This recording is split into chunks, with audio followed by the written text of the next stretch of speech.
This is Flock and Hive, a place to explore the things you always wanted to know more about, as well as the things you didn't know you wanted to know. And this week... When I was doing my PhD in 1980, I discovered an antidote to alcohol. I discovered that you could actually sober up a drunk rat with a drug that I was using, which was a GABA blocker. And that was the first proof that alcohol was working through the GABA system. And I was so chuffed by that, by the way. The reason I was doing that experiment was because I was very interested in finding ways of reducing the harms of alcohol. We speak to Professor David Nutt. Hello, it's episode 5. Hi there. We're back. And this week, I find quite scary. And a real conflicting one for you, isn't it? Talking to David Nutt largely about the realities of alcohol. Oh my gosh, yes. I know we've only just begun, but I think this was one of the most challenging conversations I've had and most thought-provoking conversations I've had, given that my whole career thus far, for 23 years, has been based on getting people to drink. But it's important to note that this conversation isn't just about the doom and gloom bit. It's also about if you are going to drink, what is the best practice, how much is okay, etc. And it's just really, really interesting talking to him. And there are a few questions I had listening to it, which would be good to clear up before our listeners hear it. What is GABA? Yeah, very good question. We talk a lot about GABA in the interview, but we don't go into it. You're right. So GABA is a neurotransmitter, which is a substance, a chemical substance in the brain. And if you play with that, if you stimulate it, it enhances a sense of relaxation. And that's what alcohol does. It sort of enhances that feeling through playing with GABA, essentially. So what he's been doing throughout his career is trying to find other ways to use GABA technology to produce that feeling, but without the harms of alcohol. Right. Bit like hacking of the old senses. Absolutely. I mean, yes, Barry Smith knows all about this. Yeah, but you're so right. This was really, really conflicting for me for so many reasons. But I would urge people, especially those that know me in wine or work in wine, same as I do, to listen. It is a hard listen, but it's so important. What David doesn't say in the interview is that his whole life has been dedicated to making people just know the dangers, just be informed about what they're putting in their bodies, so then they can make proper decisions. Our issue is that we all know alcohol is bad for us, but I don't think anyone really comprehends the extent to which it is horrific for us. Especially as it has, like he mentions, doesn't it, that it is just so established that it's pretty much part of the furniture. Exactly. It's part of the norm. And why he is such a legend and why the world needs more people like Professor David Nutt. He's been fired from the government because he just wants people to know the truth. He stands his ground on these things, and it's not just alcohol. In later episodes, we'll talk about his drug science work, as well as in other drugs other than alcohol. It's really fascinating. So we should probably go straight into this conversation. However, there is a word of the week that I would like to introduce to you, and I'm pretty sure you've never heard it. Go on then, test me. Well, it's quite fitting, but it's one of my favourites, and it is Cenosilicaphobia. And here's a hint. I've got it. What do you think it means? You've got it. Yeah. Crabs? No! Mental issues? Well, I mean, yes, but also no. So it's obviously a phobia. Yeah, well done. Yeah. Oh, do you hate things that are under the sea? Cenosilica. What does that say anything to you? Senna is a laxative. No. And silica is some kind of silicone plastic. I don't know. So, well, it's Seno or it's Ceno. I'm not sure. It's spelled Ceno, and that comes from the Greek kenos or senos, meaning empty, and silica, which means quartz, but it can be extended to mean kind of glass. Yeah. So Cenosilicaphobia is the fear of an empty glass. Okay. And you could have it on a physical level, like need more booze, but there's something, spiritual side to it too. My glass is empty. I need to be filled up. That's a much nicer way of describing my problem. I have one friend who, whenever I go out for dinner with her, she will text me after and saying, "My cup is full." Isn't that lovely? That is so lovely. What would you call the phobia of finding something at the bottom of your glass after you've had your drink? All started by a sister who gave you a mug of warm Diet Coke with some mayonnaise at the bottom. I will never forgive you. You have I actually caused a lifelong phobia. I have to search glasses. Oh God, you so do, don't you? I didn't do that on purpose. It was just my shitty washing up. There must be a word for that. Clagophobia. I don't know. But some people have a fear of clothing, vestiphobia. Some people have a fear of beards, pogonophobia, whatever that is. Some people have a fear of hair. I don't even know how to pronounce that one. Fear of your own hair or other people's hair? I don't know. All hair. There's even a word for a fear of phobias. It's called phobophobia, and I'm not kidding. Shouldn't laugh. Some people probably can't leave the house because they've got that. But actually, how does that I'm actually trying to get my head around that.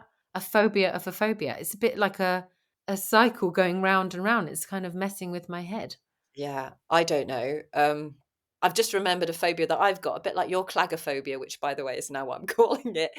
Um, I have got a proper, I don't know if it's a phobia, but it's a massive, unreasonable hatred for metal coat hangers.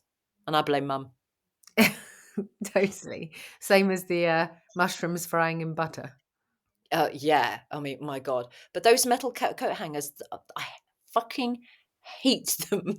I hate the noise they make. I hate the fact that they just sort of, they never look neat. And I'm not a neat freak at all. I hate them.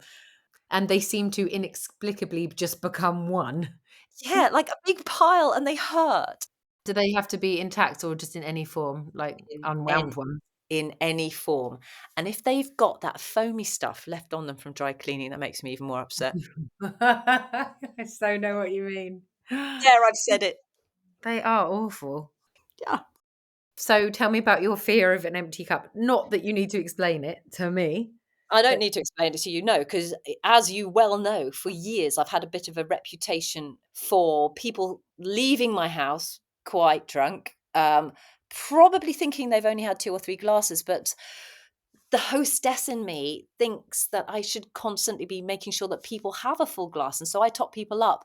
But now I have to tell people I'm doing it because actually you can lose track very easily of how much you're drinking. It's a terrible thing to do, so I do tell people now. I have had the worst hangovers in my life because of you. I'm so proud. See, when did this all become normal? That's the chat. That is part of the chat that we have.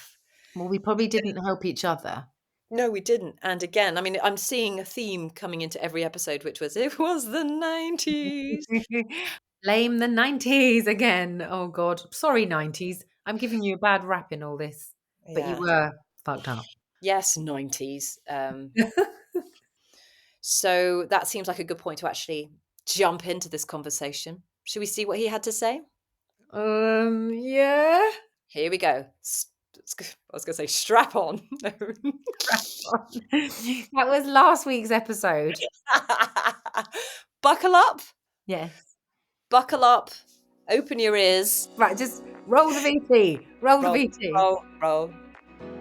So, here is our conversation with Professor David Nutt. Professor Dave Nutt, I'm so excited to be speaking to you today. Thank you for joining me. Thanks, Helena. It's great to be on with you. So, you're a neuropharmacologist who specializes in the research of drugs that affect the brain and conditions such as addiction and anxiety and sleep. And one of these drugs, because it is a drug, and we'll go into that a bit more later, is alcohol. But before we talk more about that, can you please tell us a little bit more about your journey to how you've got where you are? Well, yes, it's a long story because I'm pretty old, but it started off when I was a medical student. And I did medicine because I was interested in the brain. But my very first day in medical school, the 9 medical students in my college, Downing College, Cambridge, we all met up, as doctors tend to do. We all went for a drink. And afterwards, some of them carried on drinking to a point of extreme not just intoxication, but also behavioral change. And one of them started to become very tearful, wailing, crying, threatening suicide. I wanted to call an ambulance. And one of the other students there said, who knew him, he said, no, he's always like this when he's drunk. And that made me think, that's interesting, isn't it? So alcohol can change the way in which people view the whole themselves and the future, and they can become. And I'd never seen that before. I'd seen aggression, I'd seen happiness, but I'd never seen misery. So it was a kind of harsh lesson in how alcohol is a challenge to even Mm. intelligent, knowledgeable professionals like most doctors are. And then, of course, every day in medicine, most doctors meet someone who's harmed by alcohol. If you're an orthopedic surgeon, half of your beds are full of people who've broken things because they were drunk. If you're in psychiatry, a very significant proportion of whether the patients, whether they're addicts or not, are misusing alcohol. And in fact, because alcohol affects every organ system in the body, if you're not aware of the effects of alcohol, you're going to miss the impact that alcohol has in terms of creating some of the problems you're trying to treat. Well, that's exactly it. And it seems to be your mission to make sure that people are at least informed about anything that they're taking. And I think certainly with alcohol and certainly with my generation as well. I mean, we know instinctively, or we know that it's not good for us, but I think a lot of us need to be reminded why, Mm-hmm. so that when it comes to moderating, we really do have a very, very strong reason to not have that second drink, no matter how hard it is. So perhaps you could share with us some statistics that you may know of about alcohol deaths or the dangers of it. Yes, well, I mean, the most recent one, and the one that I find in some ways the most chilling, is the prediction that within a couple of years, alcohol will be the leading cause of death in women under the age of 50. It's now the leading cause of death in men under the age of 50. It's overtaken road traffic accidents and suicide, and it will do the same for women. The last data we had, which is now quite old, 2 years old, showed there was a 6% increase in female deaths from alcohol in 1 year. That's unprecedented, absolutely unprecedented. So the assumption has been it's the young uneducated that are killing themselves, but in fact, it's also the younger uneducated as well, because women are drinking a lot more. And we've normalized the consumption, particularly of wine, in women with food and celebrations or just socialization. Yeah, and also the mum wine o'clock thing. And that, I mean, that's been huge in my friendship group. It's that overwhelming urge to have something at wine o'clock. It's become a bit of a thing, and it's a bit of a joke. And actually, people are now used just to sharing a bottle of wine or more than that, just in the middle of the week, most days, with the kids, because it just numbs out that bit of craziness at the time when you're so exhausted. So I wonder if that's leading it. And for me, it's also I've seen the creep. So you talk about normalization. We were brought up very much with the smell of the dinner parties mixed with the wine. Growing up, we learned that alcohol equals fun. But what I think about now is that actually they only probably did that every couple of weeks, and it was like one time, and it was certainly wasn't the line of bottles that happen Mm, like it does in my house after a week. And sometimes it'll be four times a week in my house. And so I've really had to think, wow, how is it suddenly normal that my generation is just drinking like more and more and more? yeah. Well, the answer is well, it's actually straightforward. There are several factors. The one that I've come to realize in recent years is the enormous impact of television, but not television in the typical sense, because you don't see a lot of people in Coronation Street or East Enders drinking bottles of wine over dinner. But when you go onto Netflix or HBO, modern films, particularly when they're centered around successful people, feature alcohol very much more than they ever did. I'll share an example with you. It really came to me about 3 years ago when I was watching Dirty Little Lies, was it? Oh, Pretty Little Lies, yeah. I noticed at the beginning of each episode they had a disclaimer contains alcohol. And then I noticed during almost every, it would have been many times during each episode, there would be a product placement of a bottle of wine. But the staggering thing was the fact, these are all successful, attractive women, and every meal other than breakfast, they were drinking wine, and they were drinking out of 250 ml schooners, and they were drinking easily. Well, sorry, whether they would, it wasn't wine, obviously, but it looked as if they were drinking it. That the normalization of wine drinking with meals has occurred in my lifetime. It was extremely rare, when I was a student, and now it's the norm. And wine sales in Britain have risen enormously as a result of that normalization. And people don't realise that half a bottle of wine a day over 40 years will take several years off your life, and if you're unlucky, you'll be one of the ones that dies quite a lot younger because of it. So that's the first thing, the normalization. But you can buy it anywhere at any time now, and actually you couldn't. That's fairly recent, isn't it? Yeah, so that's a very good point. So again, when I was young, and your father was also at university, you had to go to a special place to get alcohol. It was called a licensed premises. Someone had to have a license to sell you this drug, and that was either a bar, or if you were very rich, you go to a restaurant, or you go to an off license, and they used to close at 10:30. And now you can buy alcohol 24/7 from corner shops, and you can buy vast amounts of it at hugely discounted rates in supermarkets. And that transition occurred in the mid 90s. It was driven actually by John Major's government, I think, in an attempt to get votes.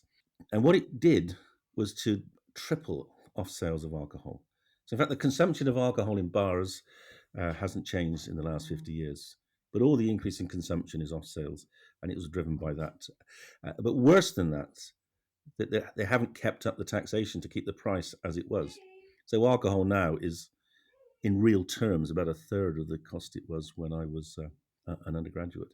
Wow. I mean, having being someone who works in the industry, it's like we don't see it like that at all. That's really interesting. Well, you're freeing people up to make a rational choice about how they entertain themselves. There's no doubt about that. Mm. Yeah. And also, the industry has been very clever. I mean, isn't it strange how we banned tobacco advertising, but we didn't ban alcohol advertising, because the alcohol industry was much more clever in terms of defending itself, but also persuading politicians that alcohol was a good thing, and that the taxation value of alcohol was greater than the costs, which it isn't. But also using quite clever tactics. The majority of MPs drink, and the alcohol industry is great at sort of fueling their thirst, etc., in subtle ways. I mean, there are free parties in Parliament on a regular basis thrown by the big drinks companies. And what's really clever about those parties, and I've written about this, is that those parties are not just for politicians; they're also for editors of newspapers, and that has created a bond, an intoxicated bond between the people that could change things. They like their booze, they drink together, they're mates. It's almost impossible to get an MP to argue against, or rather in favour of any kind of control, regulation, better regulation of alcohol. So do you believe strongly then that it's because alcohol is legal, which makes it feel more normal, which means that it's going to continue to be such a problem? Yes, I mean, I have to state quite categorically, I'm not in favour of banning alcohol. That was tried. That was tried in America, Sweden, Norway. Actually, in Sweden and Norway, it didn't create massive problems because they were slightly more law-abiding countries anyway. But in America, it created this enormous, enormous problem of organized crime, which we're still suffering from today, because having taken off the ban of alcohol, the criminals just move to other drugs. So, yeah, I'm banning, but what I am in favor of are rational, evidence-based policies that can reduce the harms. And they come, those are education, which I'm sure we'll talk about in a minute, but it's also pricing, which we've touched on, getting rid of advertising, which we've touched on, having a more rational policy about drink driving to reduce the drink driving limit. So it's to discourage people from having, say, two drinks when they go out. But also, and this is something that's come to me over the last decade or so, is give people alternatives. I mean, the reason alcohol is so popular, the reason 80% of the population drink, is because they enjoy it. Very, very few people start drinking because they want to become an alcoholic. No, of course. People drink because it helps them socialize, it helps them get through times of stress, etc., and then they become dependent. Yeah. Mm. Well, let's talk more about alternatives in that case, because I know that you've been working on a brand. Well, you've launched a brand called Sentia, which is about GABA technology, which provides an alternative to that two drink buzz Mm-hmm. that you get with a glass of wine. There's a red one and there's a black one. I'd say for me, the red one is for when I fancy wine particularly, and the black one if I want something more like whiskey spirit based. Is that what you would say the difference between the two were? That's kind of how it was targeted. That's right. So red is for chilling and having that sort of intimate dinner with someone that you want to be nice to, and black is more about we're together as a group. Let's have a drink and let's start dancing. Excellent. And you can follow Sentia on Instagram as well. Can you tell us a bit more about GABA? Yeah. So when I was doing my PhD in 1980, I discovered an antidote to alcohol. I discovered that you could actually sober up a drunk rat with a drug that I was using, which was a GABA blocker. And that was the first proof that alcohol was working through the GABA system. And I was so chuffed by that, by the way. I remember going to my professor, my supervisor, and saying, "There's a Nobel Prize coming. I have an alcohol antidote." And he's looked at me and he said, "Well, what's the point of that?" And I said, "Well, people could sober up and drive home. They might remember what they did. Might even remember the name of the person they're in bed with. Things like that." And he said, "Yeah, but they'll just drink more, and that won't stop the liver and the heart damage, will it?" So I crept out, tail between my legs, and he was right. No Nobel Prize.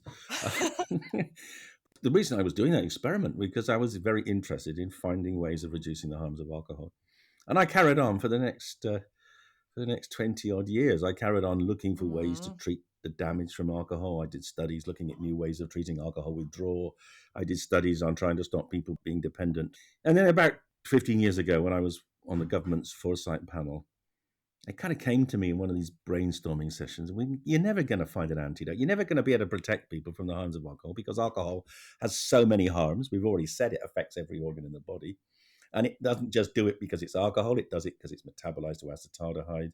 So you cannot find a blocker of the harms of alcohol, period. And then we had the brainstorming session. Well, hang on, why don't we just replace it? Well, actually, it's taken us 15 years, but we're beginning to replace it. And that's the way forward. Give people an alternative. Give people a drink which gives them what most people want from alcohol, which is relaxation, sociability, with massively reduced harms. And that's what Sentia is. And it does it through targeting the GABA system in the brain, which is one of the key targets for alcohol. In fact, the 1 to 2 drink effects of alcohol are mediated through turning on the GABA system in the brain. And are there any other ways of turning on the GABA system in the brain that don't involve drinking anything? Can you do that with food or other, I don't know, herbs, seeds, anything? Well, Sentia is herbs. I mean, I think so. In theory, you could eat the herbs, but they wouldn't be very pleasant. It took us 2 years to invent the herbal combination, and another year to make it palatable. So, but you could eat herbs, absolutely, or you could exercise instead of going to the pub. You could go for a run. That turns on GABA in the brain, or you could play. Play turns on GABA in the brain. But for most of us, those aren't very practical ways of dealing with the immediate challenge of being in someone's birthday party with a lot of people you don't know, when you want to get enough confidence to go and chat to them. So the lubricating effect of alcohol on social communication is really only feasible, I think, through some kind of alternative drink. I think it's very clever what you've done with Sentia because the red one, for example, it looks like red wine. It's got that bitterness Mm. and that complexity that means you want to sip it in the same way. So it's not like juice that you just Yes, glug back. And it does feel like it's doing yes. something. How much of that can you have in one session? Well, that depends on whether you're asking the question as someone who wants to know what the regulations say. In Sentia are herbs. All the herbs are food safe. They're all food approved. They all have recommended daily allowances, RDAs. I mean, going above the RDA isn't necessarily going to harm you. We recommend 100 mils a day, and that's because within 100 mils of Sentia, you have up to the recommended daily allowance of all the herbs, so you're not exceeding the RDA. But in terms of the functionality of Sentia, well, people have drunk a lot more. We've recommended 100, and people have said, "Well, I've drunk 500, and it was fine." And you don't get more intoxicated. And that's the clever thing about it. It's not that the effects accumulate; they flatten out. There's a ceiling effect, and we've targeted that, and we've done that, really to protect people against excessive harms. What happens if you drink more is the effect lasts longer. Right. not necessarily a bad thing. Well, Well, it depends on what you're going to do. Exactly. I mean, if you were going to, go out and climb up a cliff face, then I would recommend not. But if you're going to sit there with friends for a few hours, then that should be fine. mm. But driving? You shouldn't drive if you've had anything that can affect your mental state, and Sentia can do that. So we recommend don't drive. Okay, well, that's really good to hear about the physical side of this particular alternative. I know what people would ask me to ask Oh, you, yeah. and that's about the psychological need for drinking, which could go on for hours and hours. Mm, For example, a lot of the time, I don't drink because I want to be drunk. I'm an HSP, I'm an empath. My sister is the same. I mm, know a lot of people who are, and I mm, find I get very overstimulated in things mm. like parents' evenings where the lights are really bright. Alcohol gives me something to hide behind, and it gives me something to do with my hands. So Essentia is something that helps with that. The reality is, drinking alcohol is not, as you said, it's not just about the effect. It's also about the process. And there are several elements. There's the holding of something in your hand, which is great. Holding Sentia is better than holding alcohol, and probably both are better than holding a cigarette. So you get the hand effect. You get the sipping and the taste, which is, if you like it, that's great. It's pleasant.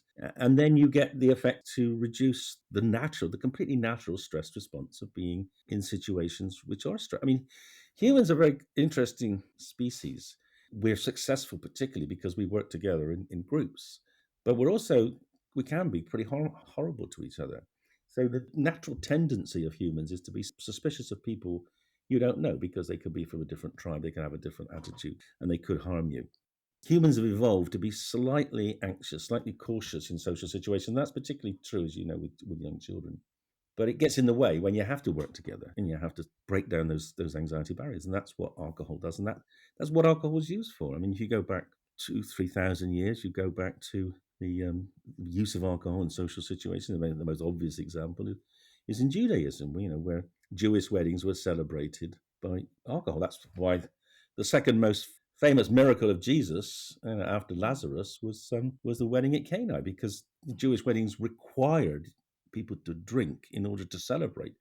Probably because they knew that was a way of people really enjoying it, so that it will be memorable. And I mean, most of us will look back on our lives and think some of the most pleasant and memorable and exciting interactions of our life were on alcohol. So, it's fulfilled a purpose for probably 30,000 years.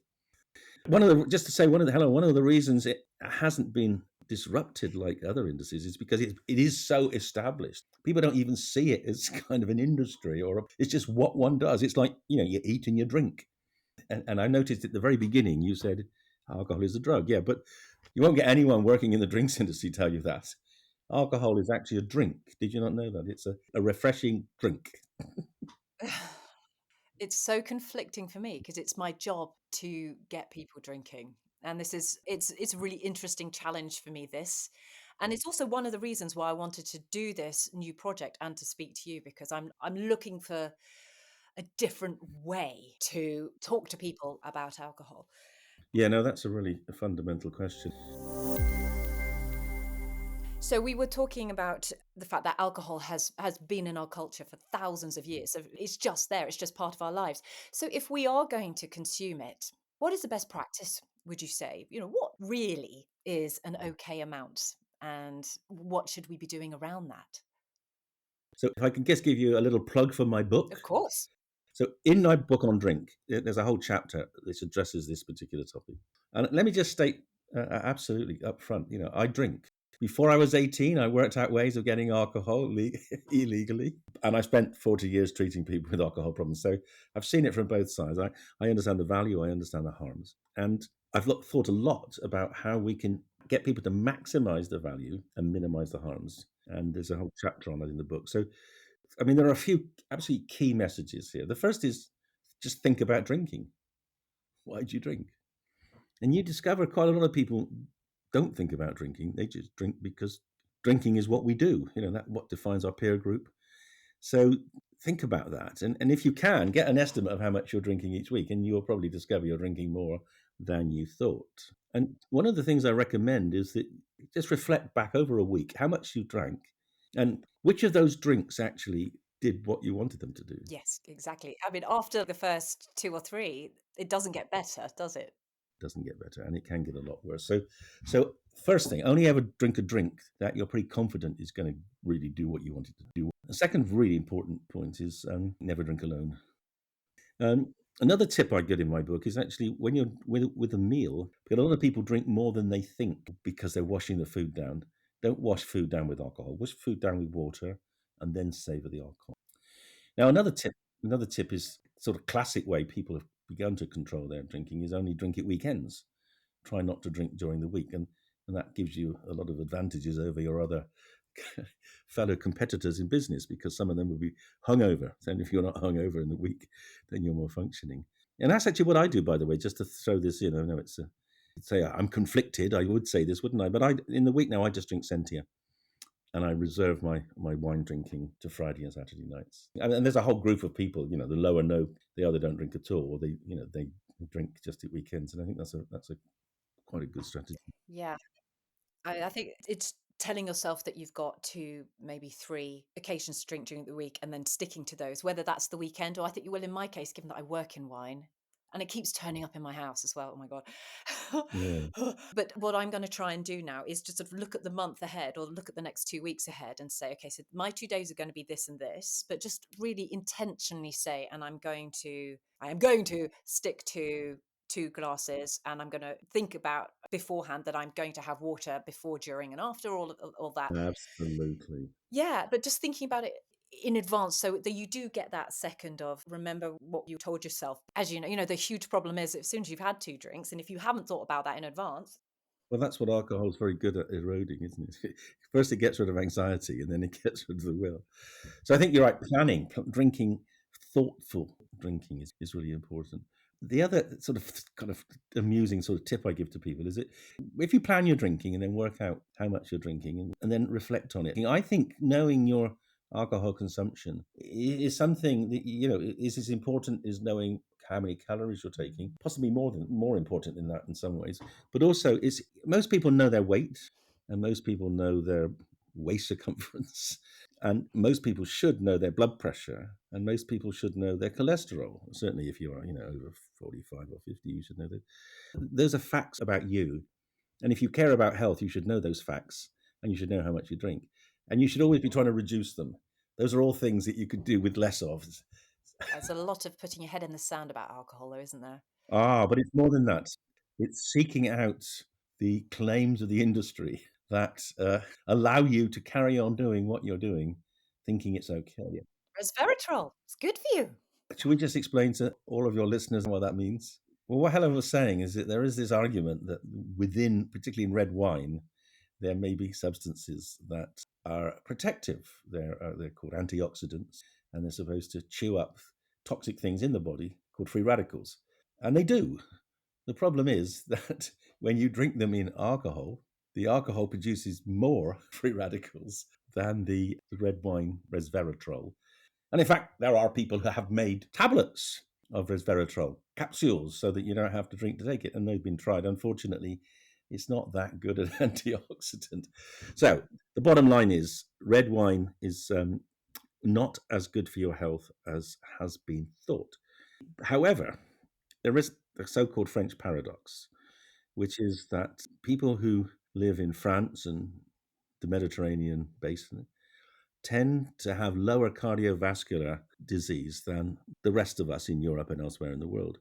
And it's been argued that that's because they drink red wine and then you get this resveratrol effect. Now, it's probably got nothing to do with the red wine. It's probably got a lot to do with the fact you're living in a nice warm climate. There's lots of sun. You get lots of vitamin D from the sun. You eat lots of healthier food. A lot of vegetables. You eat olive oil with lots of omega-3s in it, etc. So it's very likely it's a Mediterranean diet and the Mediterranean lifestyle and location that is protective for the cardiovascular risks rather than the alcohol.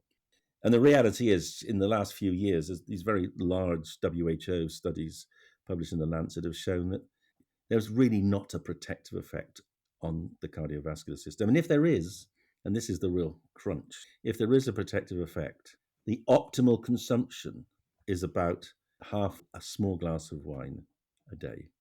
and it's half a unit, so you can't even bite that.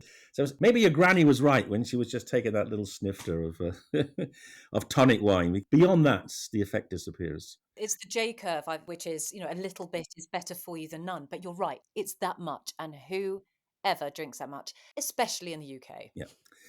And one of the very interesting studies I liked was the it's where you drink your alcohol does have an impact, and it's been impossible to prove there's any benefit of alcohol in the UK, which makes you think that it is more the French paradox. The J-shaped curve is a phenomenon of living in Provence, and frankly, there's a lot to be said for living in Provence, but most of us can't do it.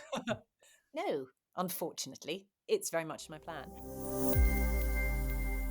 So, to give your book its full title, it's Drink, The New Science of Alcohol and Your Health. And you can find that on Audible and Spotify, actually, can't you? As well as in bookshops. If you want to listen to me, you can listen to me. Interestingly, Helena, it sold twice as many auditory copies than it has hard copies. I'm of the generation where can't quite find our ears to put the plugs in, so I still tend to read. But that was quite illuminating to me. I mean, I consume a lot through my ears, a lot more than I used to. That's because I'm running around a lot. Yeah. My book was designed to try to help people think sensibly about alcohol. There's also been a lot of controversy over the question of, what's the right drinking level, And in Britain now, we brought it down to 14 units a week for men and women. In Canada, they're trying to say that there's no safe limit. And they're right. If you look at the harms of alcohol in terms of, say, cancer, I mean, the safe limit is 1 glass of wine a year, which tells you just how blinkered we are to the harms. But for most of us, we see benefits as well as harm. So if you drink within the UK limits of 14 units a week, it's very unlikely any harm is going to come to you from alcohol unless you did it all in one sitting. So spread it out. 3 nights a week, 14 units, very unlikely harm's going to come. What is terrifying is that feels so little to me. And I know, the ladies I know, the mums I know, it's easily a bottle each at a sitting, easily, Mm.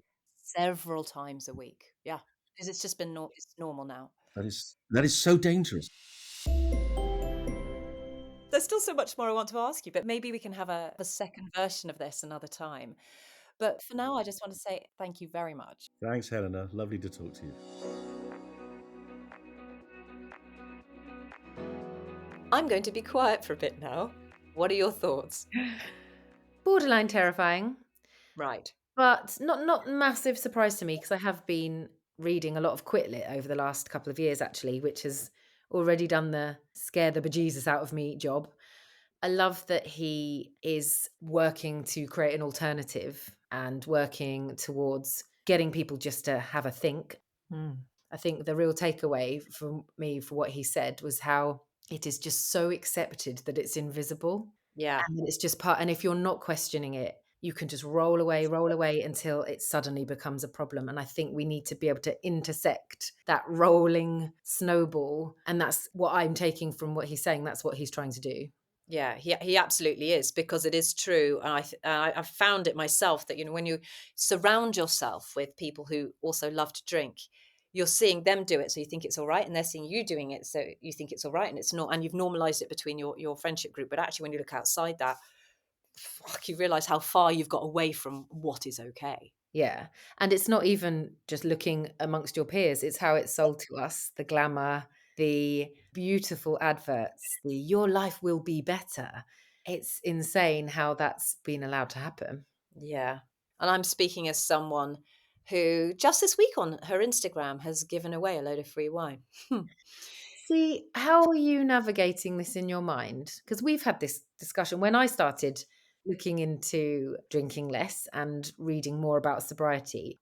I've in hindsight, I've been quite extreme, I think, because if I look at part of the reason that wanted to move to the Isle of Wight, which is what my family has done, and a massive part of the reason for starting Flock and Hive was because I didn't want to be in a world that was 100% about alcohol and trying to get people to drink more. Well, I mean, I say that. I think that's a bit unfair of me, actually. I don't try and get people to drink more. My message has always been Drink better. drink less but better. Yes. So have one bottle of something that's higher quality that might be more expensive rather than two bottles you just glug and you don't really sort of pay any attention to. And the way to do that, I think, is through education. However, the lifestyle that comes with that, especially after 23 years in the industry, is just insane. It keeps turning up. So to answer your question, I'm moving away from it. I will still talk about alcohol, but it will be a lot more in moderation when that comes through Flock and Hive, and there'll be a lot more of other things as well because I am uncomfortable with it, and I've got girls who'll be teenagers soon, and it's important that what they see in the house changes. Yeah, definitely. I mean, your house is rammed. But I follow this account on Instagram called Sober Girls Society, and they put up an amazing stat the other day that just under half of 18 to 24-year-olds are choosing low to no alcohol drinks. And about 34% of those, I think they say, just don't drink at all. They're just not interested. So the tide is changing, which is really good news. But probably because they've just seen the state of us as adults and like, who are these drunken alcoholic messes? Well, there is that, but there is also the fact that when we were younger, if we fell over in the street and shat our pants because we were drunk, people would just laugh and it would go away. But nowadays, with social media, you can't do that. Oh, aren't you so grateful Facebook didn't exist when we were teenagers? The Most of thing. us wouldn't have a job. No, exactly. Yeah, and that's probably another upside to social media. Yeah, It's stopping people being reckless because they just get exposed. true. A bit sad, but it is also for the greater good. Yeah, I mean, I'm not gonna lie, as much as I would say I would like to eventually stop drinking, I have had some very good times, and they're very much closed away just for me in my mind, and I will chuckle over some of the stupid stuff I've done, having had a few drinks. Yeah, we've all been there. I guess the question is, did you need 75 of them, or would two have done? Probably not. As David said as well, like the big problem is women in our age group. Yeah. That's terrifying for us, but I'm really glad, as you say, to see that there is movement amongst the younger population. Yeah. Well, we've got the hangover of obviously, banging on about the backdrop of how we grew up, like that booze culture, the Ladette. yeah, totally ladette. And which was driven by, kind of that cool Britannia Brit-pop vibe. People falling out of nightclubs, but it was kind of glamorized and cool, and that's just what you did. That's what social life was. Question. So you have been sober curious for a while, and I kind of am, but I'm a way off it. Do you have any tactics like of an evening nowadays, like if when that kind of craving comes? The most the most effective one is education. It's educating and scaring myself with books like Quit Like a Woman by Holly Whitaker, This Naked Mind by Annie Grace, The Unexpected Joys of Being Sober by Catherine Gray, and We Are the Luckiest by Laura McCowan. They've really seen me through because it's not about an instant, I need to not drink right now. It's a what do I need to know? And another lovely thing about these four women writers is their accounts, their books, a heart-wrenching, honest, beautiful account of a really traumatic period of their life. Especially Catherine Gray. I think she works at Cosmopolitan magazine and was out in London same time we were out, like being little media bitches and getting really, just getting on it. And so, you can just relate. It's just relatable. And that's what's so lovely about the whole sober movement as well. You're showing your vulnerability. You are peeling away the facade which alcohol basically is. And these women are just reaching out and connecting. And I think that if you're really serious about wanting to change your view on alcohol or even quit completely, you got to go to that depth of education and connecting and reaching out.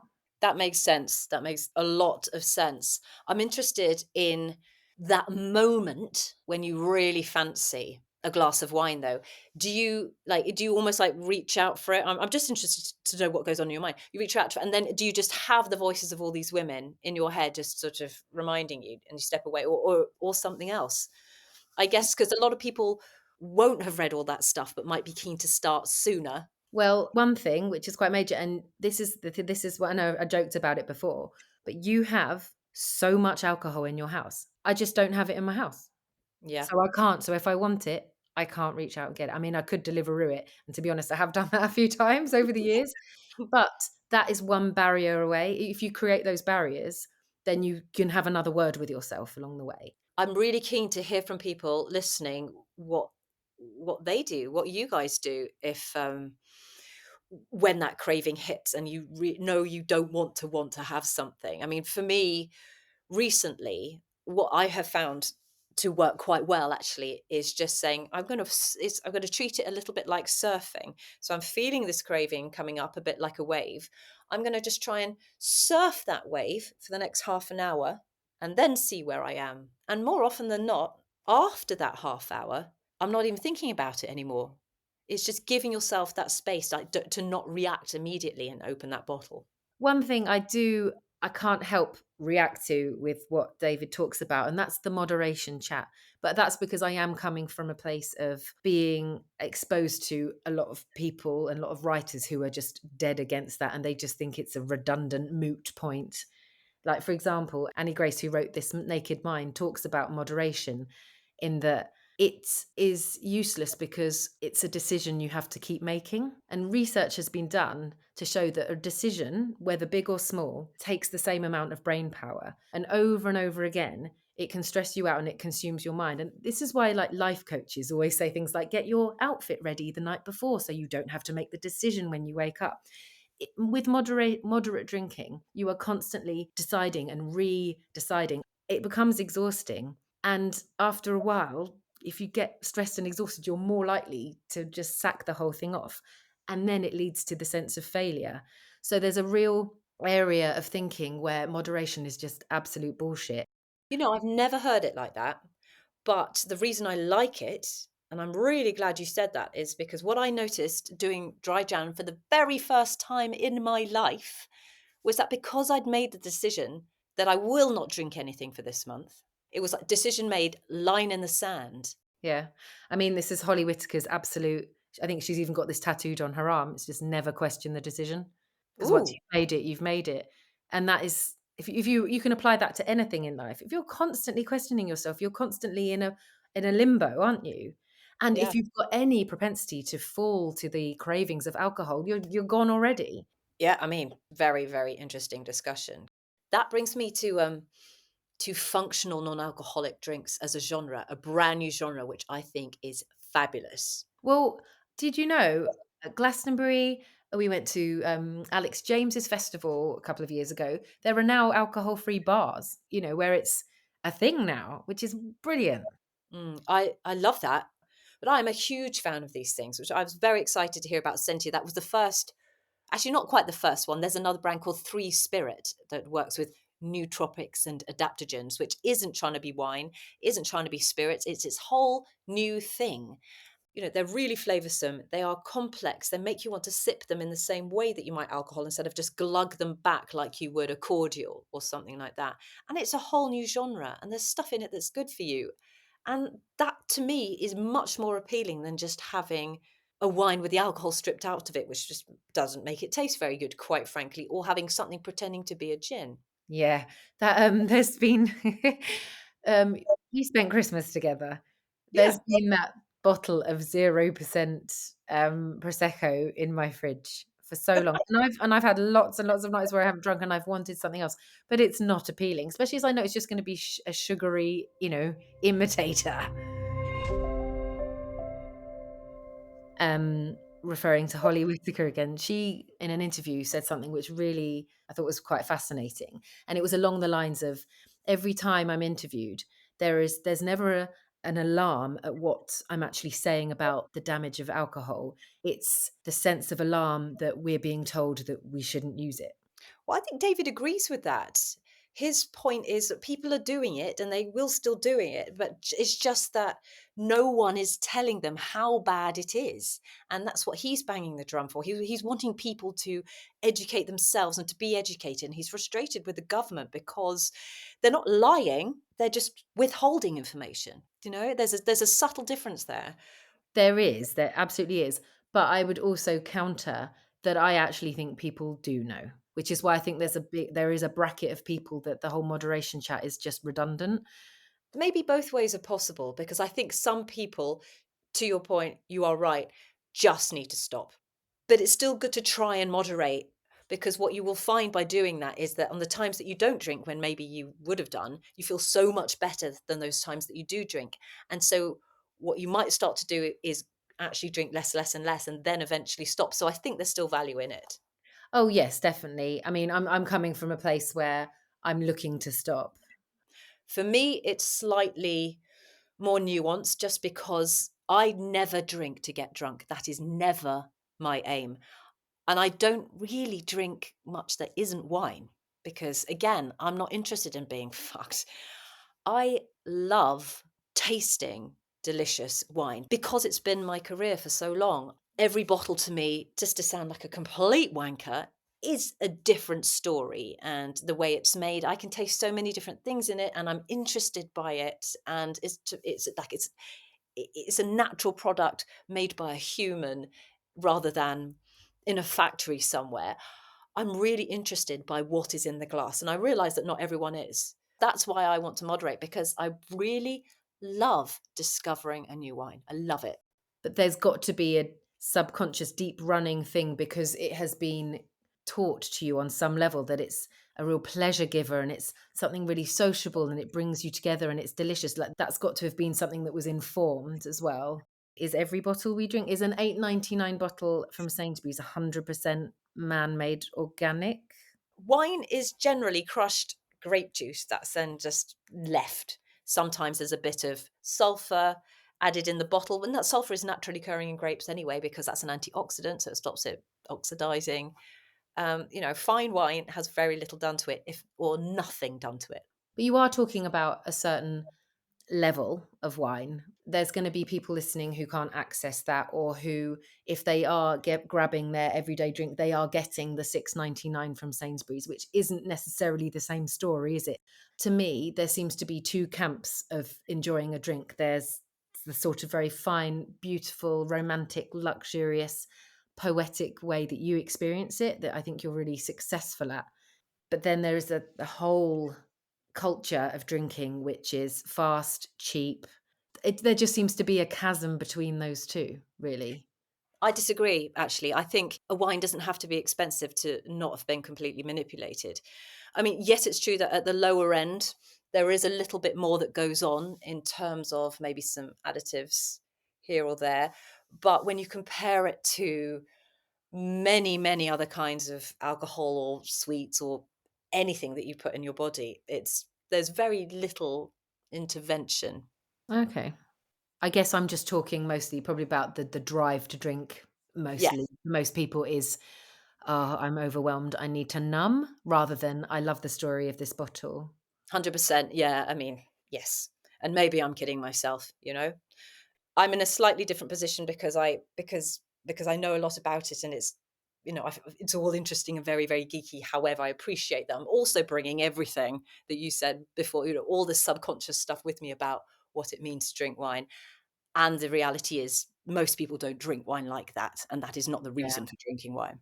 Another thing David says about the Mediterranean, how there's this kind of myth that, oh, you have your olive oil and red wine and the med and you live a longer life. Whereas there's that documentary Blue Zones. Have you seen it? Not yet. So, when studied, there are some clear cut places across the globe where chronic illness is incredibly low and life expectancy is incredibly high. And they've studied as to why this happens. And yes, it's diet and tradition and lifestyle. But the key thing that across the board is shown is shared practice and shared experiences and community. And that reminds me of what we've talked about before on Flock and Hive here about that collective and how we need to come back to ourselves to connect to each other. And that is beneficial to your health and literally makes you live longer if you respect and connect to your fellow man 100%. That's why we're here. We just need to learn how to do it without booze. without the social lubricant. Gotta say though, on a positive note, I have noticed a shift which is immensely positive, I think. And it's really only been in the last few months, I must say. But I was at dinner last Friday, and someone at the dinner table brought out their own non-alcoholic beer, and just, after having a couple of glasses of wine, and I was like, oh, that's odd. Is this okay now? It was sort of, I just felt a massive sense of relief. If someone else was doing it because they were driving, but this, and no one cared. That's the thing. I was like, oh, I felt like it gave me permission to potentially do that in the future. It's interesting that you even use the word permission, isn't it? I wonder what's going on there. Oh, don't know. Let's not go there. And by the way, we haven't even started on any of the other drugs. This has just been alcohol, and David is the authority on all the other things that we should talk about in later episodes. He needs to be, I reckon, every couple of months, just a returning guest. Our drugs guru. Well, he is absolutely a fascinating man, and of course, all his information is on his bio page on our Flock and Hive website, so you can really see his credentials and why we should all listen to him. But for now, I think that brings us to the end of episode 5, doesn't it? Yes. Next week, we'll be talking to psychic medium Jessica Lynn. So make sure you tune in there. But for now, thank you so much for listening, and we'll see you next time. Ta-ta! Bye.